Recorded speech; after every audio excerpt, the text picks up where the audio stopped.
আসসালামু আলাইকুম, সবাইকে ওয়েলকাম জানাচ্ছি কুকিং স্টুডিওর আজকের আয়োজনে। আজ আমি আপনাদের তৈরি করে দেখাবো দুধ আর আম দিয়ে পুডিং রেসিপি। আশা করছি এই পুডিংয়ের রেসিপিটি আপনাদের খুবই ভালো লাগবে। তো চলুন ফ্রেন্ডস, দেখে নেওয়া যাক রেসিপিটা কিভাবে তৈরি করে নিতে হয়।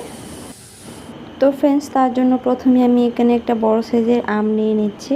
আর প্রথমে আমটাকে আমি একটা চাকুর সাহায্যে কেটে নিচ্ছি।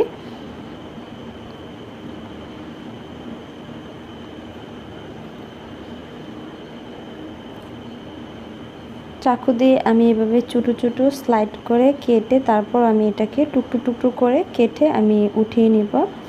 তো এখন আমি একটা চামচের সাহায্যে আমি আমের টুকরোগুলোকে উঠিয়ে নিচ্ছি।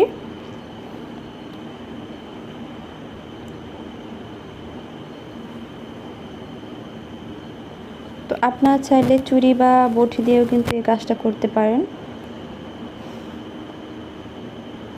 তো অন্য স্লাইডটাকেও আমি এভাবেই কেটে নিচ্ছি।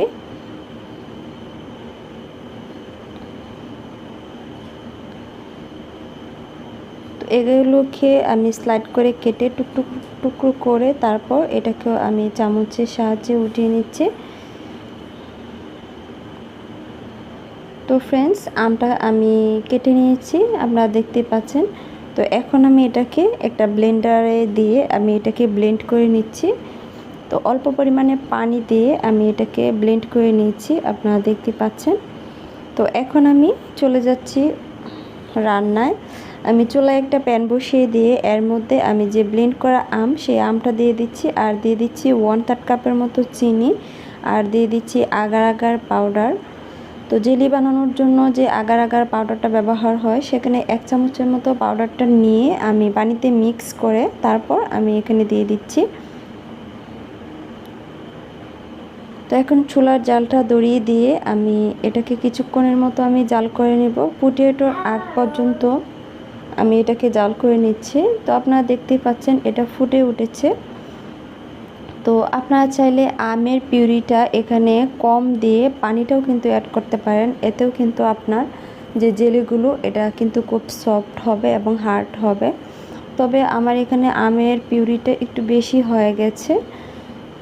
তো এখন আমি এখানে একটা কাচের বাটিতে আমি এটাকে ঢেলে নিচ্ছি। আর এখন আমি এটাকে নর্মাল ফ্রিজে রেখে দিব 1 ঘন্টার জন্য, এটা জমে যাওয়ার জন্য। আপনারা দেখতে পাচ্ছেন তো এটা জমে গেছে।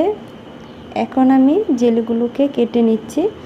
এখানে কিন্তু আমের পিউরিটা একটু বেশি দেওয়ার কারণেই কিন্তু আপনারা দেখতে পাচ্ছেন এটা অনেকটা একটু নরম টাইপের রয়েছে। আপনারা চাইলে আমের পিউরিটা একটু কম দিয়ে এর সাথে পানিটা অ্যাড করে কিন্তু জেলিগুলো তৈরি করতে পারেন।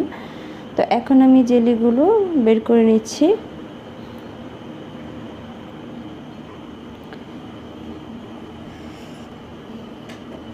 তো জেলিগুলো কিন্তু এখান থেকে নিয়ে নেওয়ার পর এখন আমি এখানে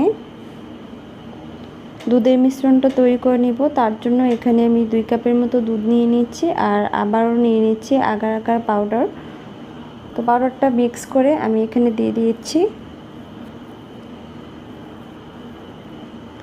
আর দিয়ে দিচ্ছি আবারও 1/3 কাপের মতো চিনি।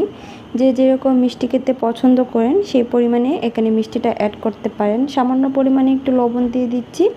যে কোনো মিষ্টি খাবারে আপনার লবণ অ্যাড করলে কিন্তু এর টেস্টটা দ্বিগুণ বেড়ে যায়। যারা লবণ খেতে না চান তারা কিন্তু এটা না দিলেও চলবে।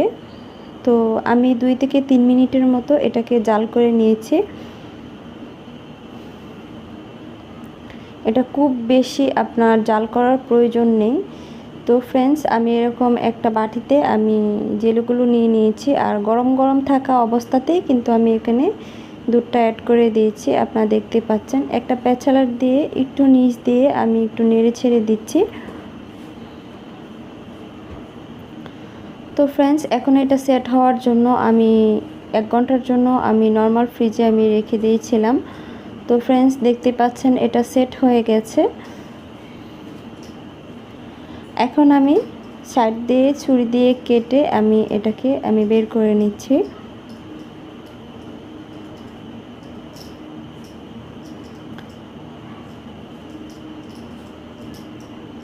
তো এভাবে প্লেটে রেখে ঢেলে তারপর নিচ দিয়ে একটু ট্যাপ করলেই কিন্তু এটা এভাবে নিচ চলে আসবে খুব ভালোভাবে।